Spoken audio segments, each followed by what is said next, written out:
Yeah, and I think that's a gap we have as leaders, is that we don't see the human first.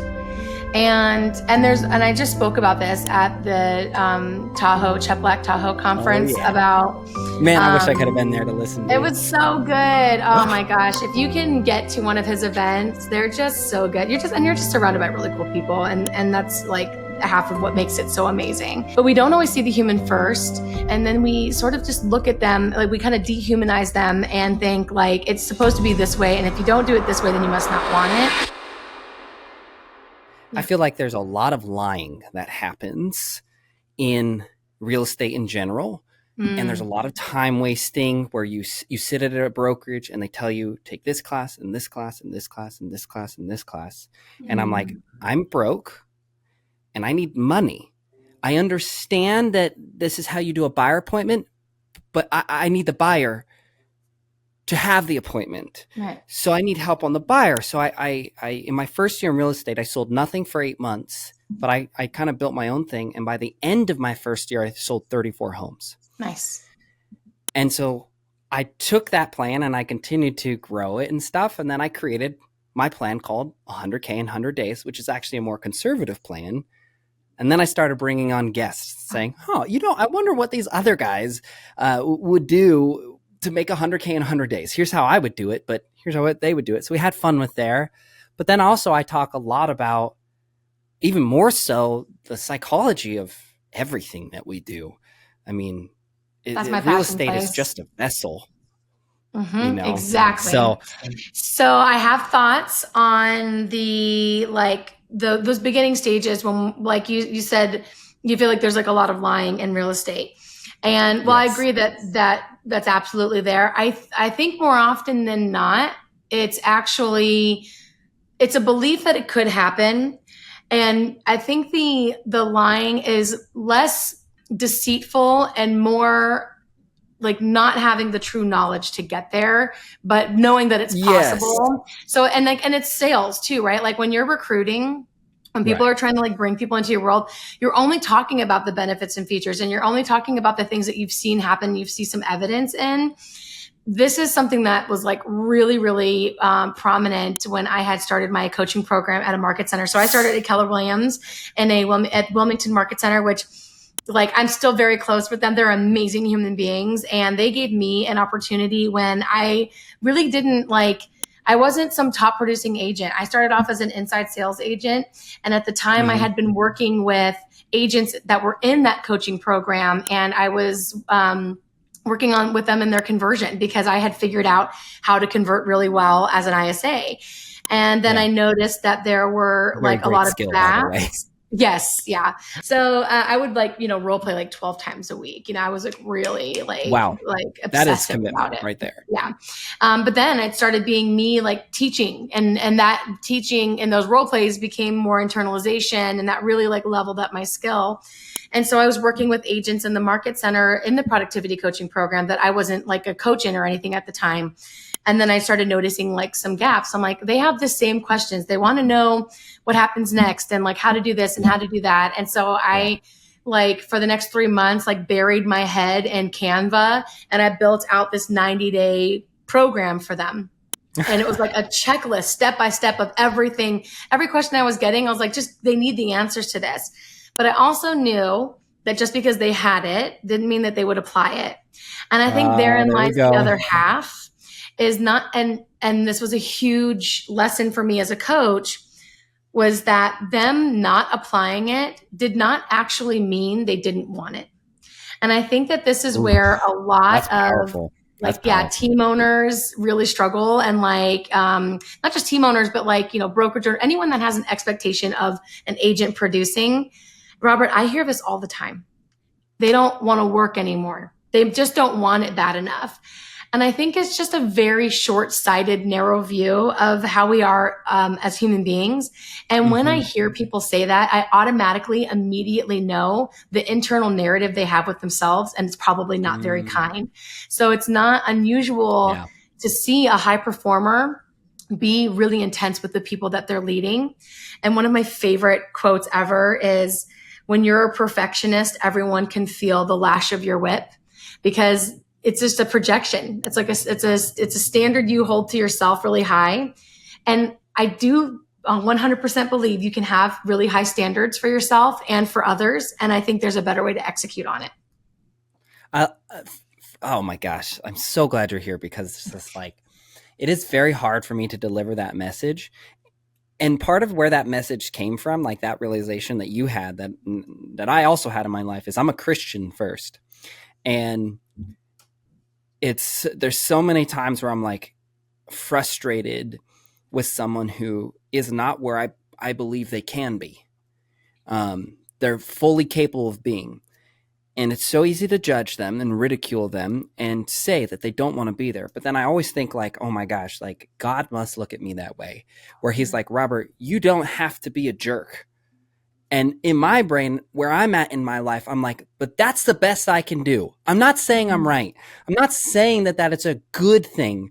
But in that moment, with the resources, the capacity, the knowledge, whatever, it is an excuse. And not all excuses are bad, right? Sometimes they are just the truth. And so like, I started to realize like I was actually setting up agents to fail by, like, let's use pre-recorded content. That's a great one. I had a disagreement with someone the other day about pre-recorded content. And I said, listen, if less than 1% of agents will watch pre-recorded content, then solely relying on every agent to use pre-recorded content, it's not that they can't, but you are putting them in an environment where you know they're very unlikely to succeed to begin with. Again, it's not that it's wrong. It's not wrong to do pre-recorded content. It's not wrong to say you should take accountability. These are all theoretically true. These are all truths in and of themselves. But at the end of the day, for me, my job isn't just to look at people and judge them. I'm meant to help them get where they need to go. So, okay, maybe starting with pre-recorded content isn't a great idea, because they have not developed the skill. They have not developed the appreciation. Where else in life does that count? Where else in life are they taught that pre-recorded content is important? It's not at school. It's not at their job. Of course they don't value it. Nowhere else in life are they told to value it. I think why would I expect agents to be different, you know? Oh, I said, why would I expect randomly that real estate agents who are just as people as the rest of us would magically be different? Yeah. And I think that's a gap we have as leaders, is that we don't see the human first. And I just spoke about this at the Cheplack Tahoe conference about. Man, I wish I could have been there to listen to it. It was so good. Oh my gosh. If you can get to one of his events, they're just so good. You're just surrounded by really cool people. And that's like half of what makes it so amazing. But we don't always see the human first. And then we sort of just look at them, like we kind of dehumanize them and think like it's supposed to be this way. And if you don't do it this way, then you must not want it. And that like leadership gap of, I only know how to be intense. I only know how to be like tough love. And so that right there is your opportunity to add a tool to your toolbox. Like that is where you have to lift your leadership lid. And if you cannot find a way to meet your people where they're at, and if every single person would fall below the standard, which by the way, you're probably not living up full blown to that standard either. Nope, but I'm not. That is where, and no one really is. If the expectation is that we have to be perfect, and by perfect, I think we all logically understand like there's no such thing as perfection, but we have an idea of all the boxes we want them to check, and that's what we associate with perfection. And when they're falling short of that, we're really hard on them. Whenever that frustration wells up inside of you, I want you to picture all of the emotions and frustrations and narratives and thoughts that are coming out of you at that moment, going up against a mirror. Because really, it's just how you feel about you. And it's a projection of your own inadequacies and your own frustrations with the way you show up. And it's how you treat yourself when you don't show up the way you wish you were showing up. And then you apply that filter to everybody else. Yeah. Woo. Yeah. Ooh. And so like when you were talking earlier about like the way that God sees you, which, whatever your other, like I have a different belief system, but the concept of this is like, that is an example of a leader that will unconditionally meet you where you're at. Yes, well said. I mean, and having kids also humbled me a lot. Actually, getting married first, right? Like I thought I was a very patient, kind person until I got married. And I realized Mm, I'm not nearly as patient and kind as I was able to walk away from short burst environments to where I could be patient and kind that's huge temporarily. awareness. And then when I got married and I was very self-righteous, I'm the most patient and kind guy ever. Thank you very much. And then I got married and then that wore off so fast. And I was like, Mm, wow, you got a lot of work to do. Not even in a mm, mean way. Not to say I'm not hard on myself. I am, and that's something that I constantly am working through. But also just that realization, and like you said, I love that you said earlier, opportunity. mhm. That I have an opportunity to become more like the man that I want to be. Yeah. I do And a have that choice. opportunity, and as a team leader, opportunity you want to be the greatest team leader that you can be. And the opportunity to be that person doesn't come from everybody being perfect. The opportunity comes from people not being perfect and you adapting and growing through that. Hmm. Right. Some of the You're beauty of having kids, right? It's not that your kids come out of the womb and they're perfect. It is growing with them. That's one of the most difficult, beautiful things is that yeah. growth journey with them. Yeah. Yeah, that you're touching on the surface of something right now that I think is really important. And that is you have to actually traverse the environment to get better. Like you cannot, like, the age old saying, like the only way out is through. And I think that's a big part of the frustration is, and you said this really well, like, I really thought I was like a virtuous, patient, kind person, but you had never really been tested in that environment. And so, like, the Yeah. only way that you were ever going to find out if you truly were a patient, kind person, which we can get meta on that too, is if you were actually, if your feet were to the fire and you got the opportunity to practice patience and to practice kindness when you were being emotionally, dysregulated or Yeah. triggered, to Yeah. see like, oh, can I be patient? And I think that like with leaders too is like, we have this vision, this goal of how we expect our world to look like, and we can again logically acknowledge, sure, there will be challenges, but unless you're willing to sit in the fire of the challenges, like you're not going to be able to actually get your reps in on practicing becoming that. You can't ideate yourself there. You can't like, you No. know, just hope that it's like I'm You kind and I'm can't build the patient. systems and processes either. Like they are in addition to, and they are important. Mm, But at the end of the day, right, our development is often solely, or if not majority, reliant upon the decisions and actions that we make. mhm, We can't just sit here and say, be perfect. I'm a great team leader. Everything's great. mhm, There is a long, arduous journey. And I think that's one of the cool things is before I became a top team leader, I didn't know other top team leaders. Then I became a top team leader and I met amazing people like Nick McLean and Sunit. And I started to watch them unpack it. And the best things that they taught me were not their perfections, it was their flaws. The mhm, best things that they showed me was here's where I'm terrible or I mhm, struggle or I dropped the ball and here's how I'm going to help you to work through that or here's a way you can try and address this in your own life now. My solution may not be perfect for you, but it may be enough to get you going down that path. But I really want your perspective on something. It kind of just popped yeah. into my head. I I deeply, deeply care about people. And people always laugh when I say this next thing. I don't really care about real estate. Real It's estate, just a conduit. yeah, it's an amazing vessel, but it was just the best vessel could find to reach people the way I wanted to reach people. Um, so when I have agents join the team, I'm super transparent, right? I might have an agent comes in and has a lot of inner turmoil, has all the capabilities of success, has pretty legitimate excuses. I mean, we're talking from PTSD to a spouse who no longer can watch the kids when they were supposed to watch the kids.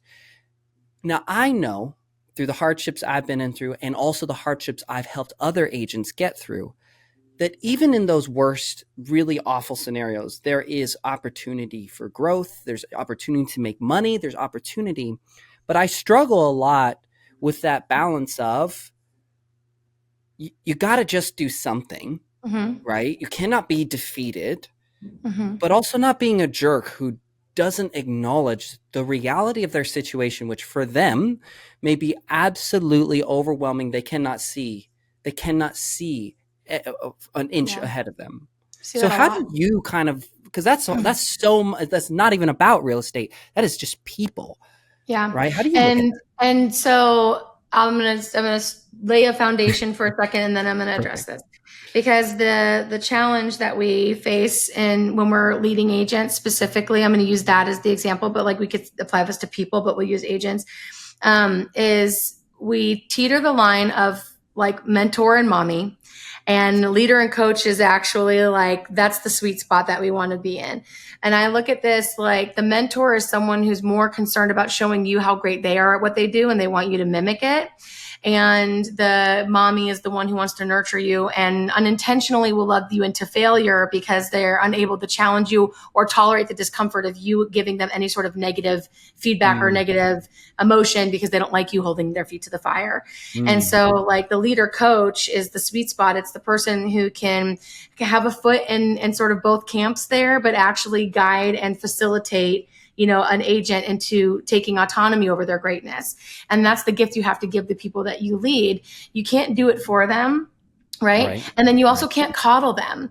And because that doesn't help anyone. Like I have a 2-year-old and I'm a new mom basically. Congrats, by the way. And thank you. He just turned 2 on Sunday. And yeah, and it's the best. And my instincts, are always to pick him up and hold him when he's crying. And not only is he a boy where he has going to have naturally like a higher tolerance for risk and a propensity to take more risks. He's also like, a human being. And so like, he's got to know how to work through when he falls. And so when he falls, I don't rush to pick him up, although every fiber of my being desperately wants to pick him up and say, Mommy's got you. It's okay. Don't worry. Just hug me and cuddle me. I love you. But instead I'll just sit there and I will now I just put my hands behind my back as like a cue for myself, and I'll watch him and he'll look at me and then I'll say, are you okay? What do you want to do here? Do you need help? And like sometimes now he's more like, no. And he just goes, no, Mommy, like I've got it. And sometimes he's like, yes, Mommy. And then I will like, instead of picking him up, I'll maybe give him my finger to like hold on to for a little support. So, and that's painful because I want to make it okay. And so I think it's a very similar concept in human beings is like, don't take away their opportunity to get better. And you can't be totally like indifferent and cold to what they have going on in life. So now that I've laid the foundation, I'll address the tactical. Yes. So in that moment, I'm going to come from compassion, but I'm also going to have high standards. And so let's pretend it's you, Robert. Yeah. That's really, really tough. How are you handling everything right now? Let's role play. Are we role playing? I can role play. Yeah. Robert, that's really, really tough. How are you handling everything right now? Not great. I'm not getting enough sleep. And I'm I'm not into it. I feel like I can't do this. You're feeling shut down? Yeah. Okay. I know how hard that is. I know how hard it can be to have life being really, really loud right now. And then you still have this other side of your life where you've got to produce so that you can bring income because your family depends on it, right? Yeah. Yes, they do. Okay. So in this moment, you have a choice. I'm going to support you in whatever choice that is. And I'll tell you what that support looks like based on the choice you need to make. But do you want to talk through that? Yeah, I could use that for sure. Okay. So one choice is giving in. You have the opportunity, you have the decision or the choice to give in and just shut down. Okay. I acknowledge you need to take care of yourself. That's really important. I acknowledge that your mental health is important. And I also acknowledge that you not having financial stability will further complicate both of those things and probably create some other really big issues. Yes. So the other choice is that we figure out how to meet you there that also puts you into the activities that are going to create income, because you not doing that is going to be a major issue for you and your family. So what's our middle ground here? What are some ideas? What do you think you should do? I just need to do better. Okay, so if we could pick a better answer that wasn't do better, or I know what I have to do, I just have to do it, what could you do? I mean, I could try and make more calls and follow up more. It's just Okay. hard because I'm not sleeping great. And, you know, sometimes I have the kids, sometimes I don't now. My wife's schedule is crazy, you know, but yeah, I could make more calls. Okay.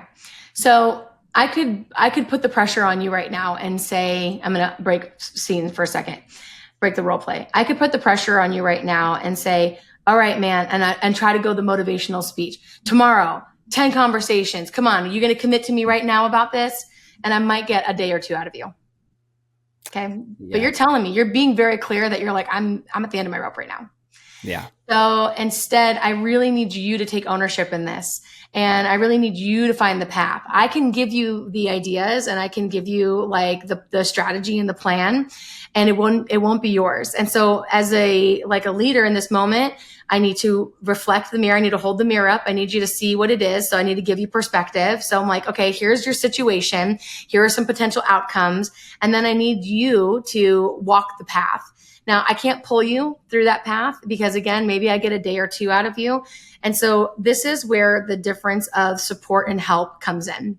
Helping you Mm. would be like, all right, tomorrow I'm going to show up with you and we're going to make calls. I'm going to see if I can help you find some business. I'll even, maybe I can make an appointment for you, or, you know what, let me lend you some money, or let me give you a break. And then I totally let you off the hook. That's that mommy mentor space. Okay. Where Mhm. you're like, let me fix it. Let me just fix it because I want you to be Right. okay. And when Right. you're And you know how somebody, oh, to. go ahead. You know how to fix it. So that Yeah, it's also that, like, when you know how to fix the problem, when you know how to comfort your child, you can pick them up, you can yeah. comfort them. So it's not even just that you want to fix it. It's the fact that you are fully capable, in essence, of fixing the problem But why? Why are we fully capable of doing that? through our own refinement and our Yeah. own, Through our yeah, own growth. experiences, our own Yeah. failures. Yeah. And so that's the only way we got there. Yeah. That's the only way we were competent to do that for somebody else. And don't hear me say like there's a time where you have to hold them. You know what I mean? Like not physically, but like there's a time where you have to be the one that is like that it's just a comfort moment. Okay. And then maybe that's all Yeah. they need. So I'm not saying like this is every conversation no matter what, but we're taking this as an example. In this moment, I've got to give you tools. And so that's how I can support you. Help is me doing it for you. Support is saying, I'm going to coach you through it and you're going to do the work. Because if you don't do the work, you're not going to build the muscle. You're not going to build the skill set. Like you're not going to have the tools Right. to navigate this space later on. It's And like so, kicking the can down the road, right? Is the problems that put you in the situation will still be there. We're just mhm, delaying them a couple days, a couple weeks type of right. thing. Yeah, I could put a band-aid on it, but we'll be here again. Yeah. Now, it's likely we'll be here again either way. But now, if I can give you the right tools and you start applying it, we're going to be refining instead of putting another band aid on. Mm. So, Wow. like, I also can't have the expectation be that this will never come up again with this person and that, like, me coaching them through it isn't working because that's not true. Like, I Yeah. have a coaching client. I love this coaching client. We've been coaching together almost 2 years now. And where we were just talking about this today. When we first started working together, he's a very transactional agent and not a very relational agent. And he didn't stay close to his sphere. And he had some negative limiting beliefs that his sphere wouldn't want to work with him. He had some transactions that weren't great before. He felt like, maybe that was his reputation. And so, we first addressed the home stuff and we got that right. Okay, date night with your wife, and when you get home I want you to hug your kids and you're not the one who lets go first. And like we started repairing relationships, and Oh, then on we now. started, yeah, it was really You're gonna make me beautiful. emotional because Yeah. I advocate for this stuff so much. It's so important. And he's got so much love to give. He's such an awesome person, but like there was so much overwhelm that he was experiencing in life that there was like disassociation essentially happening. And so, I just challenged him to re-engage, and he just does the work. But like now 2 years later, we're trying to get a 17% return out of his sphere. We know it'll take about 18 months. And so we're at the 11% mark right now from when we started it. And like by the end of the year, we're feeling really confident about the 18%. Like he's got his systems really dialed in. Yeah. But throughout that whole process, I repeated the same thing to him multiple times. We had to go back to that same conversation when that behavior was turning, because it's programming. So when that like behavior that had been holding him back previously like reared its head again, he had to start applying the tools that would typically cause him to like fall off and like shut down. And so like the problems will come back up. So like in the scenario we were talking about, I'm going to give you tools now. Okay. So we know there's a couple of like fixed variables here. You are going to have the kids sometimes. We know this. You're not sleeping well. I imagine there's some stress around that. There's a couple of things we can probably apply to change that now, but you're feeling burned out. So number one is, how do you fill your tank? Let's talk about that. And then I might get some limiting beliefs around, I don't have time to fill my tank, which I can do that in 5 minutes. I can do it in 10 minutes. I can do it in 30 minutes. And so I'll explore that. And then we'll come up with a system, and we'll call it the code red protocol. So when poop hits the fan and you've got the kids and you didn't get anything done that you wanted to get done today and you're feeling really bad about it, we'll initiate code red protocol. I've got to make one call today. That's it. I've got to talk to one person that I didn't talk to about real estate before. And I just have to keep the needle moving forward, because then I don't completely halt momentum and I can start to rebuild trust with myself and instead cultivate a narrative that I can trust myself to keep showing up. Wow. So how is a team leader ever supposed to get to a place when they themselves have no code red? Well, I mean, I've worked with a lot of team leaders. I've launched a lot of teams. I've launched 6 in the last 6 months. Nice. I'm happy to admit my shortcomings and my flaws. I know that that's where the greatest opportunity lies. How is a team leader when they're often a top producer who just has a lot of business? And then they share that business. That's I can't tell you how many times the majority of teams are literally exactly that. I'm a top producer. I have a lot of business. Maybe I'll share it. That's why most of the time they don't hire a TC first. They hire a buyer's agent first. I'm going to hand off some of my buyers because all the showings and blah, blah, blah. I'm going to focus more like age-old pretty much way that I see teams. How are they supposed to get to a place to where they do what you do? Because obviously what you're doing is so unbelievably in depth. It's such an understanding of human nature, of the empathy that requires, and let's say you're a high D, and if people appreciate that. In other words, you're just a driven person who kind of just goes through walls, not around them, not over them. You don't talk to them. You just drive through them. How is that person supposed to become a good leader? Because I agree with you that a good leader has to, for long-term viability, for fulfillment and satisfaction, because we know money will not buy you the happiness. So we know that even if an agent is a top producer and the team leader is making lots of money, if there is those voids in their life, so how does a team leader become that person? Oh gosh, this is such a loaded question. I know. But it's so good. It's so good. So, okay, I've got like 4 things that came to mind. Number one is, I think of my friend Matt Miali. He's in Connecticut, Hartford, Connecticut. They're like the number 1 team in the area. They do like 600 units, something like that. They're on their way to 1,000 units right now. He's had agents that have been with him. Yeah, he's killing it. They've had some agents with them that have been with him for like 14, 15, 18 years. Whoa. Yeah. That's and huge. Yeah. And I think their per agent productivity average is like 32 per agent. For anybody listening, just so you understand, I believe the lifespan of an averaging on a team is like less than 2 years. Yeah. And then I believe transactionally, it's like 1 or 2 transactions more than the national average. Yeah. It's like 6 or something. The average. And then, team, I see around 6 to 8 usually. Yeah. So guys, I mean, that's just incredible. Yeah. Incredible. And I'm going to come back to this phrase again. He has really high standards and he communicates them constantly, but he also has extreme compassion. like super, super high compassion, but he refuses to love people into failure. So he'll have those hard conversations. And I think that is like, if I had to sum up the answer to your question of like, how does a leader do this? If I gave no tactics, I could only get like put it in one sentence, I would say high standards, but equally high compassion. So like you have to see the human first. Now to unpack that a little bit on like tactically, how would I do that? You said it in the beginning that like, how does a team owner do this? They have to do it for themselves first. And they have to do that self work. And this can be really tough because I had a little while, I was working with Adam Hergenrother on a concept called Project U. And it was like a year-long like coaching program that like super high achievers would go through that got to this place where it was like, I've made all this money, I have all these things, and I'm still feeling like something is missing. Yeah. And so I coached with him on that. That was like I did a co-facilitation 1 year with him. I went to it for 3 years, and then I ended up co-facilitating. That's awesome. And coaching the people inside of this group. And, you know, what I would see show up a lot is that they did not have a good relationship with themselves, and they weren't very kind to themselves, and they didn't have a lot of grace or compassion for themselves. And you really can't give that to anyone else if you have not learned how to give that to yourself. Right. If your cup is empty, what do you have to pour out?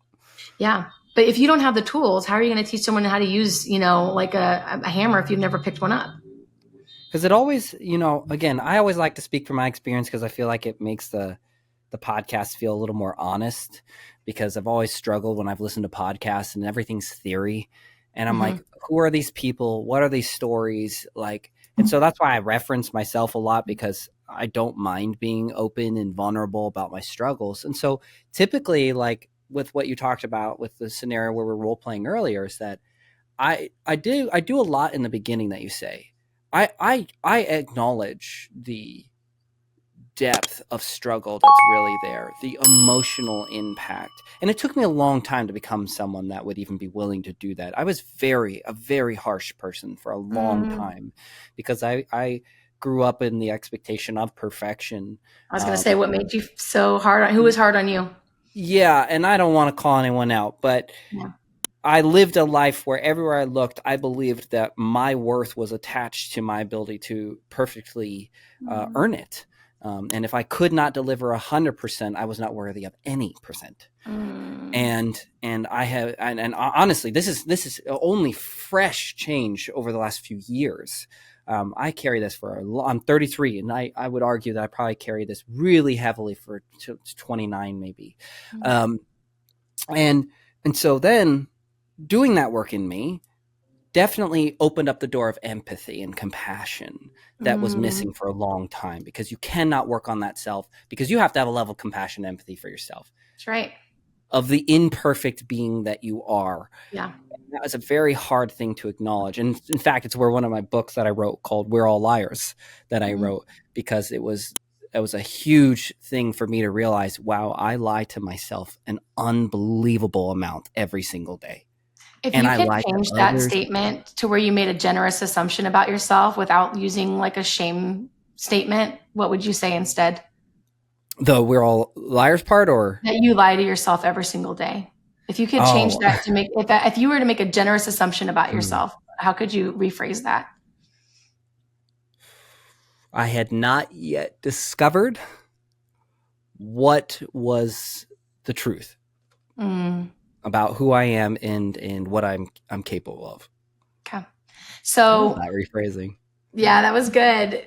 This is a big thing, like with leaders, with people. I mean, but like it's easy to talk to like put leaders in that role, because we are the ones who say, I'm willing to grow.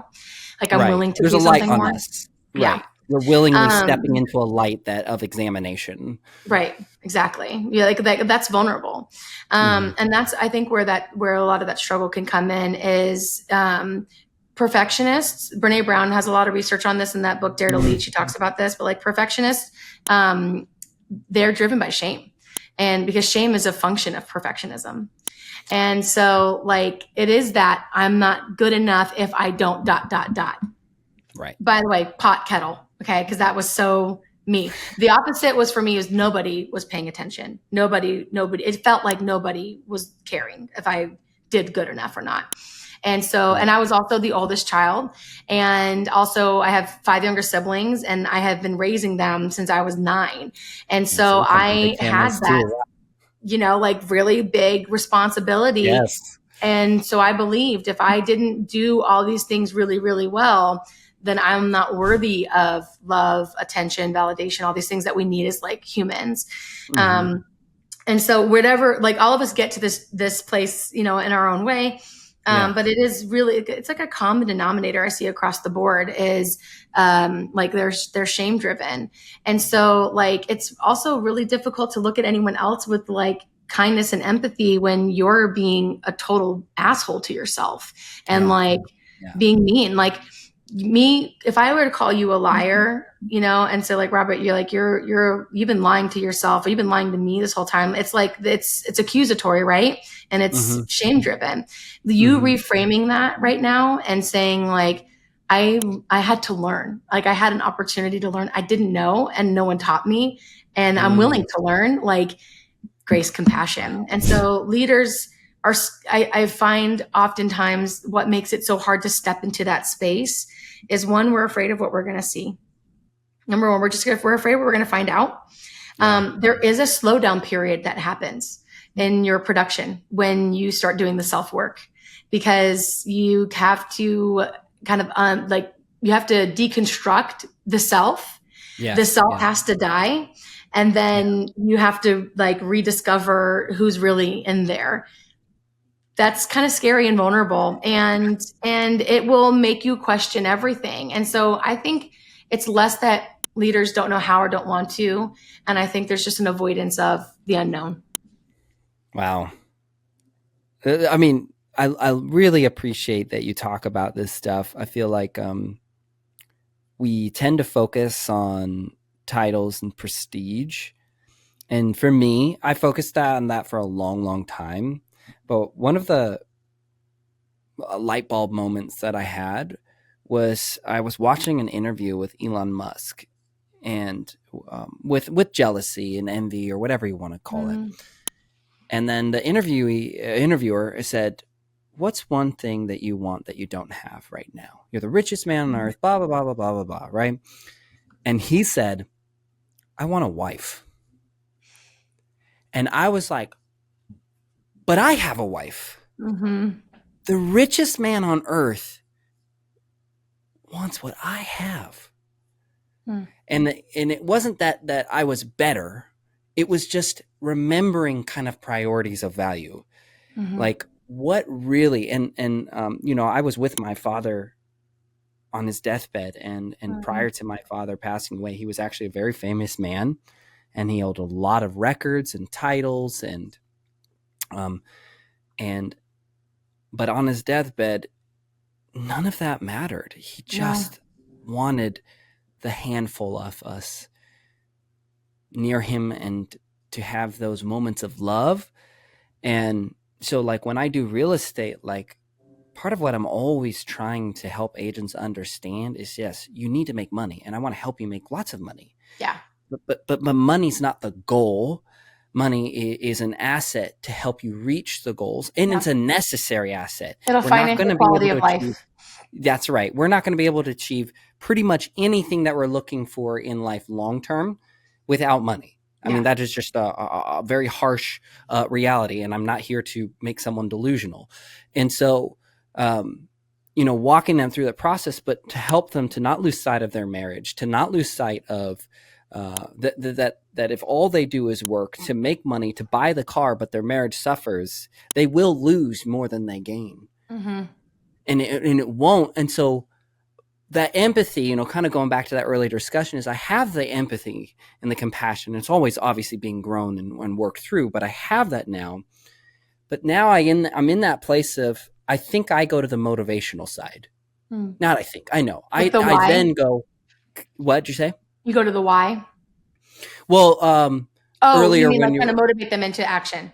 That's right. So I Okay. go compassion, empathy, realism too. Let's talk about the realistic situation that we're in, good and bad. Let's talk about it. Now let's make a commitment. And here's the commitment you need to make to succeed. I don't, because I think where I struggle is that like they've already proven if you leave them to their own devices, they're not, and I could be wrong. Again, that's why I'm being really open and vulnerable here. Mhm. Is you might say, Robert, you have a very flawed way of looking, or you I can be wouldn't more say it that way. positive in how you would structure. I know. You would, and I love that. I love that. But you know, it's like, why would I lead them down a path where they've already shown they're not capable, or maybe that's not the right word, but I think you know what I'm trying to say is Yeah, I know what where you're they've trying to already say. proven they're not going to solve the problem. Yeah. So I am a firm believer that we all have the right to hold boundaries. And it's okay if someone is not able to walk that path right now. I don't think that you can ever want it more than somebody else. And that's I just did like, that. that's an ego thing. Like if, and I see this a lot too, like Michelle Anderson, she was my first coach when I was a productivity coach. She's an incredible human being that I love very much. Shout out Mish. I went to like my first ever productivity coaching, like regional meeting. And it was like one of the first things she said. She said, if you think you want it more than them, it's your ego. And I was like, Mm, oh man, I do think that. And I yeah. can see why it's my ego, because it's like you saying I know better than you, Right. and I don't trust you to figure this out for yourself. And And being so transparent, I believe that. yeah, that you I that you believe want something more. Yeah, you can't Well, want it more that than I them. believe that I do know more about, let's say, a particular topic or subject in a general sense. We're not talking specifics because each Mhm. person's life is different, but I'm speaking in a general sense. I do know more, Yeah, and I don't think that you're going to fix it. yeah. That's not your responsibility. Mm. It's not. It's their Oh, responsibility. hard, Yeah, I know. hard. Because well, that is your ego saying I need to control this. Yes, absolutely. Yeah. Yeah, I And I mean, get it because you're definitely. driven and you've got goals and you know the pieces that need to fall into place in order for, like you're probably a very concentric thinker. You probably see things kind of all like getting plugged into place, right? Yep. Yeah. So like, yeah, that's like like a pawn not getting into line, you know? hmm But it's not your responsibility. So, and that's tough because then it's like, well, then how? What's the point of me being a part of this at all? Like, if I'm not the one who's supposed to like drive them and like get them moving, because to save them from themselves sometimes, and like Yeah. again, Yes. I'm going to come back to that's not your responsibility. It gets to be your opportunity to lead. It gets to be a gift that you'll get when if they allow you to help them to let you facilitate that journey. But for some people, it won't be their time. It's just not a Mm. part of their journey right now. And I've let coaching clients go in the past, and I've So you walked. do. So you do advocate. Maybe that's not the right word, but you do believe that there has to be a line, not even in a negative way, not even in a mean way, A boundary. a boundary where you say, listen, maybe, right? Maybe this is not for you, kind of type of Yeah. thing, right? Or I will maybe never I'm not. decide whether it's for them or not, but I will say, hey, we've done XYZ. We've had, this conversation multiple times and we knew where it would go. If we got to this point where, we're here 8 weeks later and you have been unable to show up to these activities that I know will make your business go further. And so now I know I can no longer actually be effective in supporting you. All right. And So now this so is good. Check this out, because now I'm really curious about your thoughts, because this is an objection that I've heard many times, again, from agents and team leaders is, okay, I hear you, Mie, I hear you what you're saying, but that agent still does 4 or 6 deals a year. then you I just have to pick still what kind of make, culture you want on your team. right. I still make some money. What happens if the agent I replace them with is worse, right? Okay. What happens if, or I don't recruit the next agent? And again, I know there's a lot of practical, simple ways to, I mean, Cheplak was the first one who truly woke me up to the idea of keep recruiting. Yep. I had never learned that from anyone anywhere ever. And I cannot believe how stupidly simple It's and how simple. many problems in a very general sense are solved by just continuing down that habit of just keep recruiting. And a Mhm. lot of other stuff, I'll have time to work things out Yeah. while still paying bills, while still growing. So I know there's the practical solutions, but there is a very deep fear of, as a Let's team leader, talk you about go, the "Brett, mindset they're part not of that. complete failures, right? Yeah. They're not complete failures. They still produce 6 deals a year." Okay. 6 deals a year is great. If your goal is to have agents that are averaging 6 deals a year, if you want to have an average team and average agents, that's fine. I'm not here to talk you out of that. Here's what I Right. would say.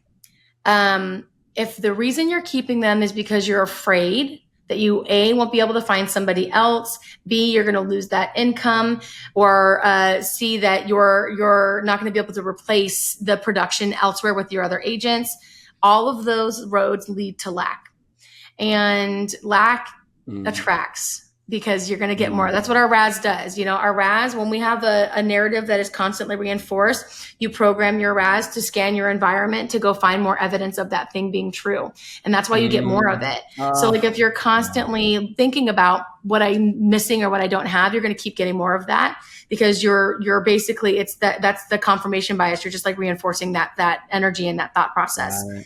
So That makes a lot of sense. there's risk and there's fear, and we can acknowledge that those things are 100% going to exist, especially if your agent count is already low, especially if you're like barely and I know we're okay. Especially if you're like already seeing your P&L shrinking and like your net income shrinking. Like I get all the reasons you can justify and allow cognitive dissonance to reign so that you can try to protect that thing you're afraid of. And you might be making some money off them, but I immediately know that the cost of inaction is far greater for you than the amount of the return on investment of spending time with this person. And so not only have you poisoned your culture of the average, okay? So now you've got the average poison running through your culture. You've also said to everybody else, this is okay with me. And so you've immediately let everyone else fall to that new bar of, as long as you do 6, you can be on my team. And so you should Even not if be the surprised. standard is 15. Right. Which is it really? I would say, is it really 15? Because if you have anyone on your team that's doing less than 15, and you're we allowing could do a that. whole other podcast on production standards. Right. Right. We could do I know we're like, we got to It wrap up. sounds like we need to do a series, girl. Like, yeah, we let's should. go. And so I would say, like, if you're comfortable with the average, keep doing that. And I'm not going to judge you on that. If your goal is to see your per agent productivity increase, you need more people, and you do need to, people need to be in the activities, and you need to hold them to the line, to the boundary if they're not doing it, or else you've told everybody else, I'm happy for you to fail too. Okay. So this gives me 2 more questions. This is so good. I'm so grateful for your time because I think that there's so many leaders that these are very hard topics to explore. They're uncomfortable to talk about. I like to use myself as, the guinea pig, I'll put myself out there so that you don't have to, but hopefully there'll be some self-reflection that is inspired from this. So I just have to be very, very, very grateful to you. Just for the way your mind thinks, the work that you put in to be who you are today. And so 2 more questions kind of come up from what you're discussing. Okay. So one is poison culture. Absolutely agree, by the way. I'm a very much advocate when it comes to physical, mental, and spiritual health. Like, you can't just look at things and kind of just keep letting them slide, because it does compound. And you may not see the effects. And there's a lot of things that we, physically put in our body that we go, I'm fine. Yeah. And then one day we're not, and it's catastrophic. It's never a small little thing. It's never like, okay, that's kind of not good. It's always a catastrophic thing. But the thoughts that kind of came to my head is, okay, but I have allowed them this long. Do I just kick them off, or is it my fault? And it kind of coincides with the second question, which is what I do. I blame me for every failure that I see. Just being really transparent. If an agent's failing, I always say, it is my fault. I am not the leader. I am not coaching them. I don't have enough understanding of their needs. I'm failing. And so my brain always goes, I'm going to go watch the webinar with Mie. And she's going to teach me how to be better so that I can be a better leader and I can save them. I can still save them from me being a bad leader, if that makes sense. Mm-hmm. That's how I personally process a lot, is I don't want to send them off because I feel like I haven't done enough, or I could always do more to save them. Yeah. I know that sounds absurd, but I'm just, again, being really... No, it's not. Okay, I'm going to pause really quick. I have a hard stop in 5 minutes because I got a training right after this. So I'm going to wrap it up with this, and then we can. Okay. And just so, and it doesn't bother me, but it's pronounced Mia. So when you do pronounce it, just for I'm sorry. You should correct me sooner. Japanese pronunciation is Mie, but whenever you do your intro or whatever, just so you have that, like that's the actual pronunciation. Okay, and I'm gonna answer those questions, and then I've got to stop it in 4 minutes. I'm so sorry. You're good. Okay, so that is a really difficult place to be when you feel like you're responsible for the failure. And I always love and admire a leader who's willing to look at their DNA in the situation first. And I recommend that a leader does that first. At that point, you as a leader, you have to choose to change that behavior and no longer accept it so that you don't invite anyone else to drown with you and with them. And so you can give them the opportunity to walk into the new space when you've decided on standards and changes that you're going to make. And so maybe it's fair to say, okay, I'm not going to drop them right now. I'm going to give them the option to succeed with me being a better leader. But I would definitely put some structure and some boundaries around that. You need to manage expectations really, really well and communicate very clearly on what the outcome will be if they're unable to, and that you're rooting for them either way. So it can be, hey, I could have done better here. I am going to show up better here. There will be a little bit of a struggle for the first few weeks as we adjust to these changes. But my goal would be in 8 weeks or 12 weeks that we found a rhythm. And if we're unable to find a rhythm with this new regime or this new standard, that we will make a decision to part ways, because I'm not going to relent on this standard moving forward, because I'm bringing everyone with me to the top. Wow. I just, wow, that's so awesome. I need to bring you back for sure. I know you got to go. Anytime. Thank you so much for your time. It sounds like we have a bunch of topics that could use a lot more light shed on them. And I would love to visit those topics with you, especially since I work with so many teams all the time. So I think you would be a great connection to have in their sphere, to get the right people in their sphere to take them even farther. So just thank you so much for your time. Thank you. No, I'm so grateful for being here. Love what you're doing. And seriously, anytime, if you want to do this once a month and we just unpack it, game on. I would genuinely love that with you.